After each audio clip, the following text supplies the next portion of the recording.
In the series of important question for board examination, today we will discuss how to solve unseen passage. So students, आज का session आप लोग के लिए बहुत ही इंपॉर्टेंट है क्योंकि बच्चों को जो है अनसीन पैसेज सॉल्व करना बहुत ही मुश्किल लगता है। उन्हें लगता है कि अनसीन पैसेज तो हमने कभी पढ़ा नहीं है, तो उसके क्वेश्चंस जो हैं ना हम समझ पाएंगे और फिर उसमें से आंसर कैसे फाइंड आउट करेंगे, तो ये बहुत ही उन्हें मुश्किल लगता है। जबकि अगर ध्यान से देखें तो अनसीन पैसेज को सॉल्व करना सबसे ज़्यादा आसान काम होता है। बस हमें कुछ चीज़ों का वहाँ पर ध्यान देना होता है। अगर हम उन सब चीज़ों का ध्यान देंगे तो बड़े ही आराम से अनसीन पैसेज को हम लोग सॉल्व कर पाएंगे। सो स्टूडेंट्स, आज के सेशन में मैं आप लोगों को कुछ ऐसे टिप्स और ट्रिक्स बताऊंगी जिससे आप अनसीन पैसेज बहुत ही आसानी से सॉल्व कर पाएंगे और उसमें से जो भी क्वेश्चन दिए होते हैं उसके आंसर बड़े ही आसानी से आप लिख पाएंगे और बहुत ही एक्यूरेसी के साथ में लिख पाएंगे। तो आइए स्टार्ट करते हैं। सो स्टूडेंट्स, ये आपके बोर्ड एग्जाम का क्वेश्चन पेपर है। आइए इसी का हम लोग अनसीन पैसेज सॉल्व करते हैं। तो जब हम अनसीन पैसेज सॉल्व करेंगे तो सबसे पहले हमें एक बात का ध्यान रखना है कि अनसीन पैसेज पूरा पढ़ना नहीं है। हाँ, मैं ठीक कह रही हूँ, आपको अनसीन पैसेज पूरा पढ़ना नहीं है। अब आप कहेंगे अगर हम अनसीन पैसेज पढ़ेंगे नहीं, समझेंगे नहीं, तो कैसे आंसर लिखेंगे? देखिए, कभी कभी क्या होता है, अनसीन पैसेज को पढ़ने और समझने में आप लोग बहुत टाइम लगा देते हैं, तो आपका बहुत सा टाइम जो है वो अनसीन पैसेज में ही चला जाता है। तो जब आप अनसीन पैसेज को करने बैठें तो आपको सबसे पहले क्या करना है, अनसीन पैसेज को ना पढ़ करके उसमें जो क्वेश्चंस दिए हैं उन्हें आपको पढ़ना है।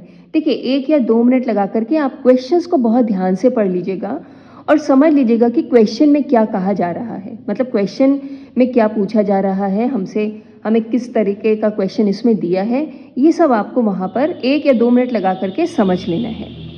तो ये कैसे करेंगे अभी मैं आपको सॉल्व करके दिखाऊंगी।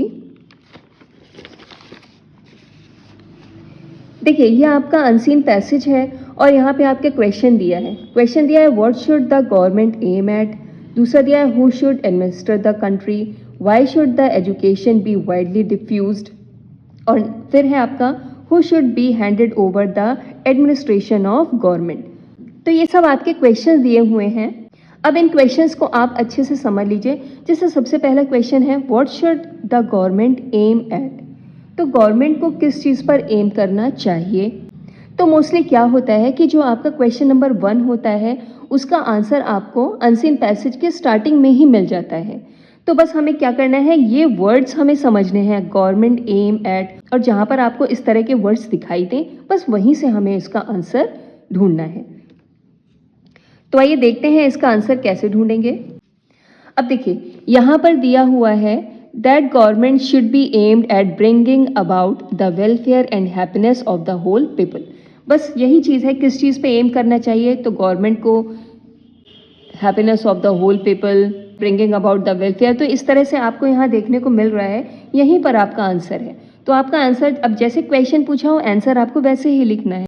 कैसे लिखना है, the government should aim at. अब देखिए, आपको यहाँ पे वर्ब भी लगानी पड़ेगी। ये सब छोटी छोटी चीज़ें हैं जो आपको वहाँ पर ध्यान रखनी है।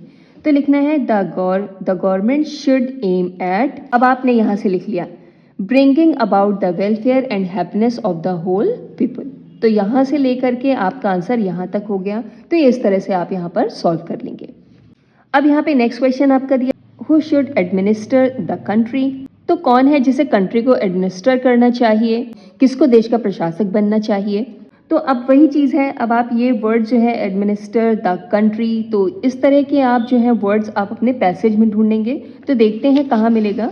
देखिए, यहाँ पर दिया हुआ है, इस आपने क्वेश्चन नंबर 1 यहाँ से फाइंड आउट किया था। उसके बाद आप नेक्स्ट लाइन में देखें the government was administered by the most capable man in the country. बस यही आपका आंसर है। देखिए, क्वेश्चन 1 जो है वो आपको स्टार्टिंग में मिल जाता है, तो जहाँ पर क्वेश्चन 1 का आंसर आपका ख़त्म हुआ है उसी के बाद एक लाइन के बाद या उसी के जस्ट बाद जो है आपको क्वेश्चन 2 का भी आंसर मिल जाता है। तो एक बार आप ये ट्रिक ज़रूर फॉलो कीजिएगा। अब की बार आप बहुत ही easily unseen passage, I am sure आप बहुत ही ईजिली अनसीन पैसेज वहाँ पर कर पाएंगे। तो बस अब आंसर आपको ऐसे ही लिखना है the country should be administrated by the most capable man in the country. तो इस तरह से आपका आंसर जो है वो यहाँ से लेकर के यहाँ तक आ जाएगा। अब देखिए, नेक्स्ट क्वेश्चन है why should the education be widely diffused. अब वाइडली का मतलब क्या होता है, देखिए क्वेश्चन जो है वो थोड़ा सा आपको समझना भी पड़ेगा। मान लीजिए अब डिफ्यूज़ का मतलब आपको नहीं मालूम है, तो आप कैसे इसको फाइंड करेंगे? सबसे पहले तो यही जो आपके जो वर्ड्स हैं, इन्हीं को आप पैसेज में ढूँढिए कि इस तरह के वर्ड्स कहाँ पर हैं।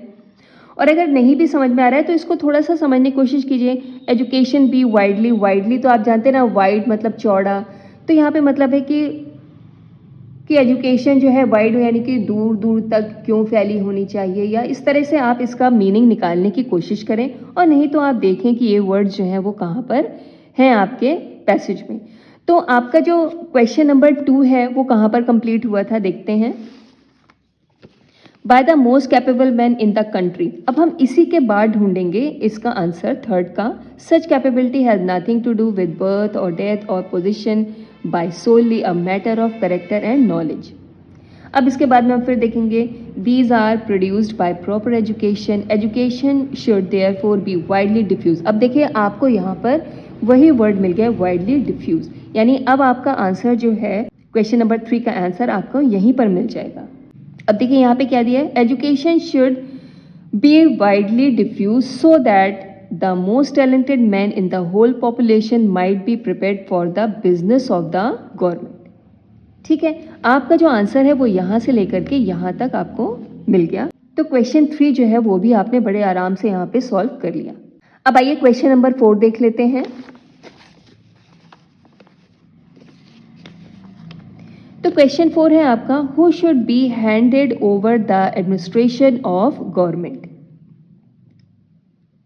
अब देखिए मैं यहाँ पे आपको किसी भी क्वेश्चन का मीनिंग नहीं समझा रही हूँ, ना ही मैं आपको यहाँ पे पैसेज की हिंदी समझा रही हूँ कि पहले आप उसे हिंदी में समझिए।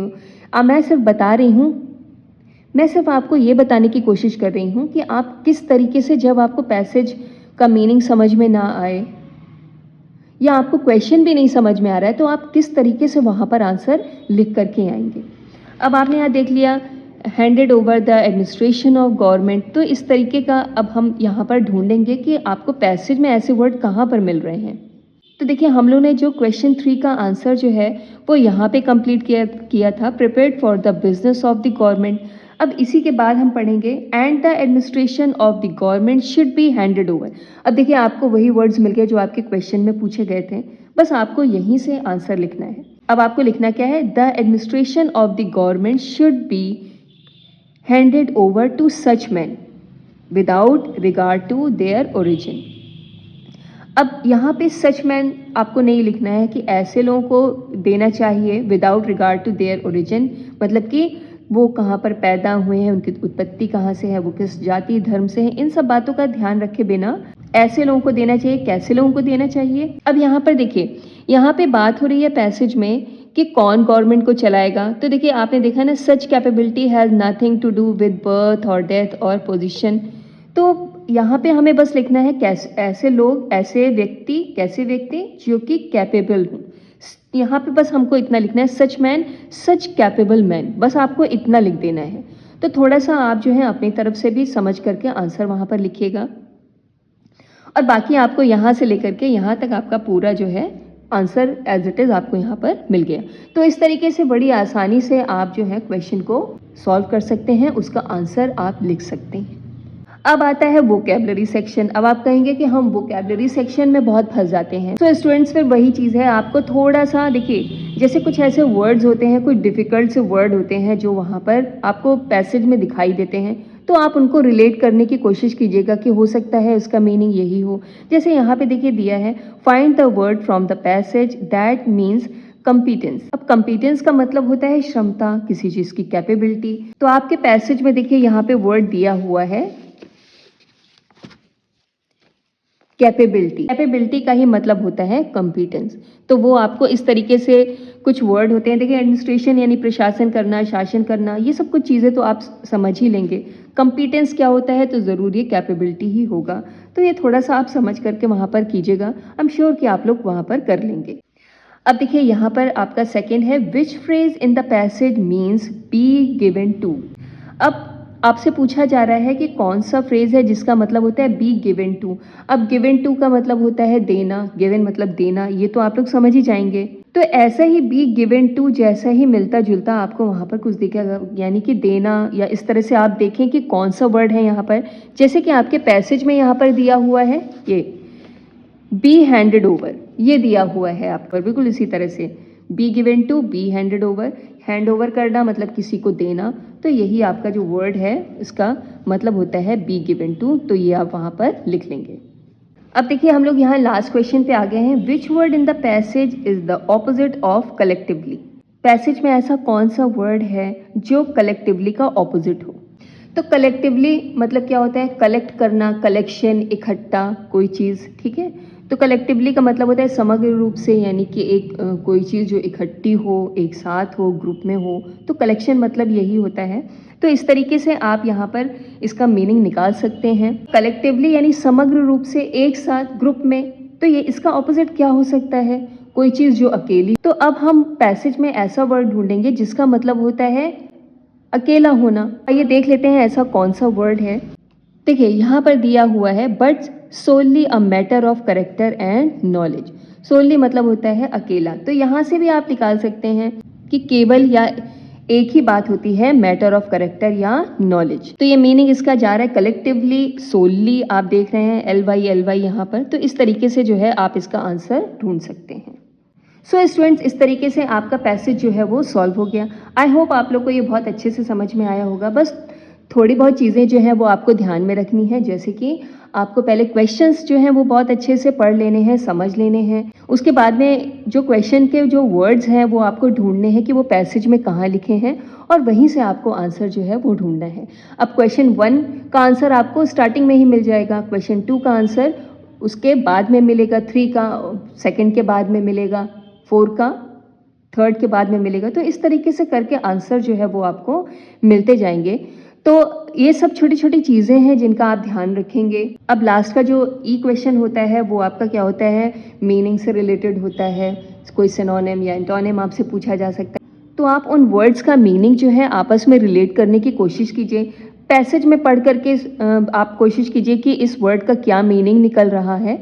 तो इस तरीके से आप जो लास्ट वाला क्वेश्चन है वो भी बहुत आसानी से सॉल्व कर सकते हैं। सो आई होप स्टूडेंट ये आपको बहुत अच्छे से समझ में आया होगा। अगर ये सेशन आपके लिए थोड़ा सा भी हेल्पफुल रहा हो, प्लीज़ अपने फ्रेंड्स के साथ में इसे ज़रूर शेयर कीजिएगा। और आप लोग मुझे ये भी बताइएगा कि आप लोग कहाँ से इस वीडियो को देख रहे हैं। तो इन्हीं की छोटी छोटी चीज़ों का ध्यान रख करके आप अनसीन पैसेज को बहुत अच्छी तरीके से सॉल्व कर पाएंगे, एंड आई एम श्योर कि आप बहुत अच्छे से उसका आंसर भी लिख पाएंगे। अनसीन पैसेज जो है वो एक ऐसा क्वेश्चन है आपके सामने जिसमें आंसर आपको सामने ही मिलते हैं। बाकी आंसर्स जो हैं वो आपको याद करके जाने हैं, लेकिन अनसीन पैसेज के जो आंसर हैं वो आपको आपके सामने क्वेश्चन पेपर में ही मिल जाते हैं। तो इसे सॉल्व करना बहुत आसान होता है। So students, with this we have come to the end of this session. चलिए बहुत जल्दी मिलते हैं नेक्स्ट वीडियो में। Thank you so much for watching my video.